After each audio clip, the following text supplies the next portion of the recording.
रामकृष्ण हरी मंडळी. तर आज आपण बनवत आहोत आलू शेव किंवा बटाट्याची शेव. तर बटाट्याची शेव बनवण्यासाठी आपल्याला लागणारे इंग्रेडियंट्स आहेत 4 ते 5 मीडियम साईजचे बटाटे, बेसन पीठ पाहिजे 2 वाटी. जसा बटाटा पाणी शोषेल त्याप्रमाणे आपण वापरणार आहोत, पुढे तुम्हाला कळेलच. आपण आता त्याच्यामध्ये टाकणार आहोत हिंग. मी LGची हिंग वापरते, खूप छान लागते, म्हणजे टेस्ट त्याचा चांगला आहे.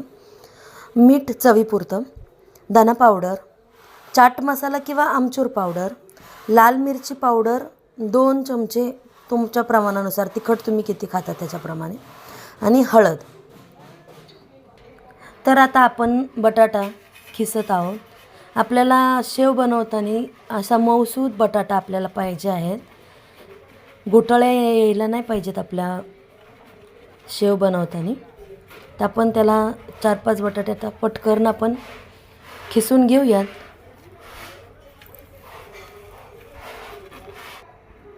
आता आपण बटाटा असा मस्त खिसून घेतलेला आहे. आता आपण त्याच्यामध्ये सगळे मसाले इंग्रेडियंट्स घेतलेले आहेत ते टाकूयात आपण एक एक करून. रेसिपी आवडली तर नक्कीच तुम्ही लाईक आणि शेअर आणि कमेंट करा. आता आपण सगळे जिन्नस हे टाकून घेऊयात, त्याच्यामध्ये मिक्स करूयात बटाट्यामध्ये, आणि मस्त त्याचं असं पीठ मळून घेऊया सगळे इंग्रेडियंट्स एकत्र करून. एकदा बनवून बघा मित्रांनो, मैत्रिणींनो, तुम्हाला आवडेल. थोडंसं आपण चवीपुरतं आता याच्यामध्ये मीठ घालणार आहोत.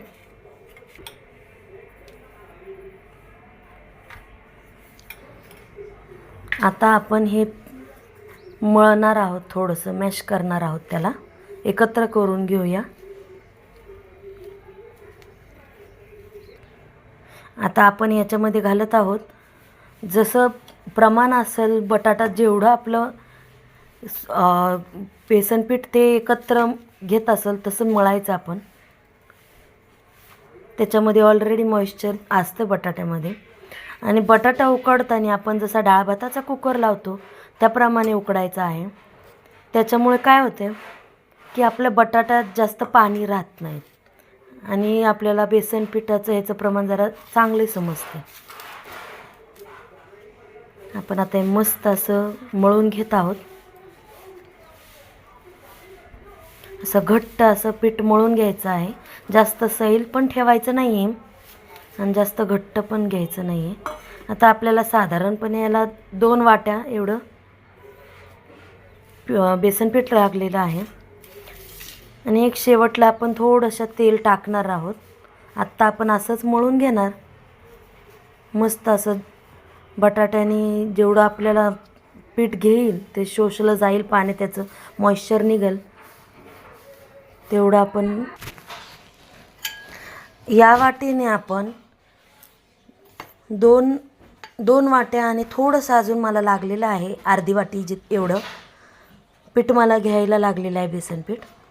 तर आपण असा आता एक मस्त असा थोडासा असा आपण कणिक मळतो ना त्या टाईपमध्ये थोडंसं घट्ट मळायचं आहे. असं पीठ आपण मळून घेतलेलं आहे.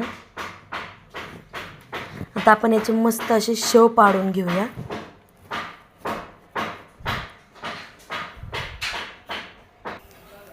आणि आता हे मळून झाल्यानंतर थोडंसं तेलाचा हात लावायचा आहे, जेणेकरून हाताला आपल्या पीठ चिकटणार नाही तेलामुळे. आपण आता तेल तापायला ठेवलेलं आहे.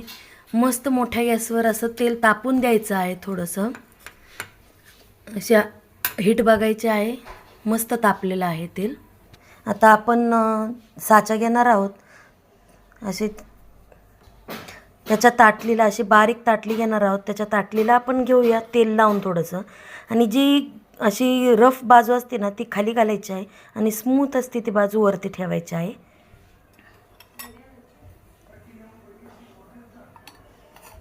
साच्याच्या आतमध्ये सुद्धा आपण थोडंसं तेल घालणार आहोत की जेणेकरून आपलं पीठ असं त्याला चिटकून राहू नये आणि साचा क्लीन मस्त निघावा.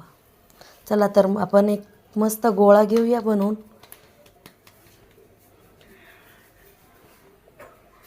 आणि आपण त्याच्यामध्ये घालत आहोत आता.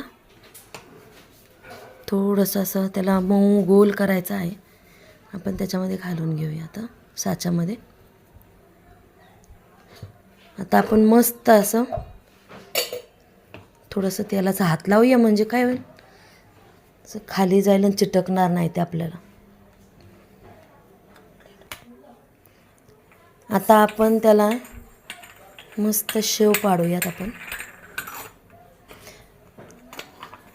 मी आत्ता पहिल्यांदाच व्हिडिओ चालू केलेले आहेत रेसिपीचे बनवायला.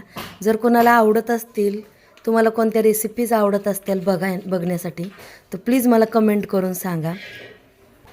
आता आपण शेव बनवत आहोत.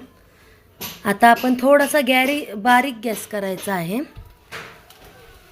मध्ये मध्ये थोडंसं चुकतंय बरं का, पण थोडं माफ करा. आत्ता मी दुसरीच रेसिपी टाकत आहे. ती कॉन्फिडन्स नाही आहे जास्त, पण करण्याची इच्छा आहे म्हणून करते आहे. मस्त अशी शेव झालेली आहे. थोडीशी लाल होईपर्यंत आपल्याला मस्त तळायची आहे, तिला फ्राय करून घेऊया. गॅस आता बारीकच ठेवायचा आहे.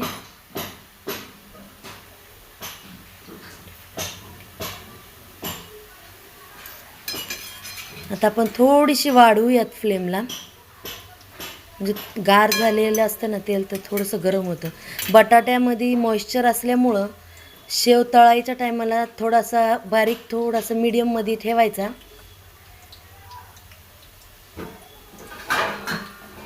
अशी मस्त तळत आहे आपली शेव.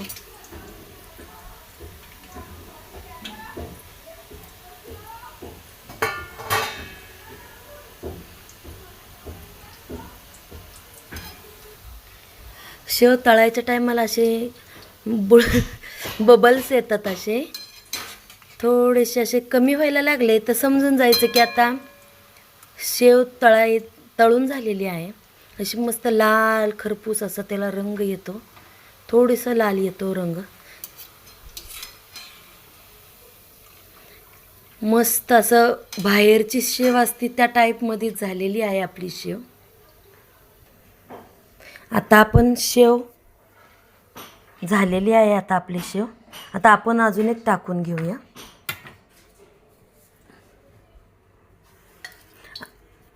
गॅस आता मोठाच ठेवायचा आहे. थोडंसं तेल गार होऊन जातं, आपण शेव टाकेपर्यंत ते गॅस मोठा ठेवायचा आहे आपला. एकदा टाकले ना की ते टेम्परेचर त्याचं आता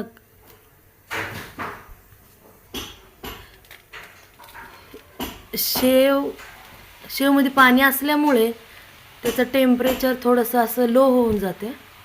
मग आपण ती शेव टाकल्यानंतर आता त्याला करायचं आहे गॅसला बारीक, मीडियम करायचं आहे, जेणेकरून आपलं टेम्परेचर बरोबर राहील आणि शेव मस्त अशी तळली जाईल. आता बघत आहात अजून एक मस्त अशी शेव झालेली आहे.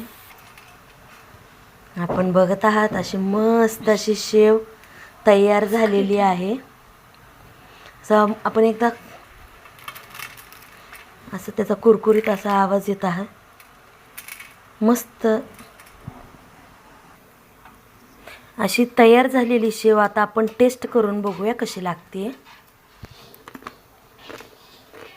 अशी मस्त कुरकुरीत झालेली आहे.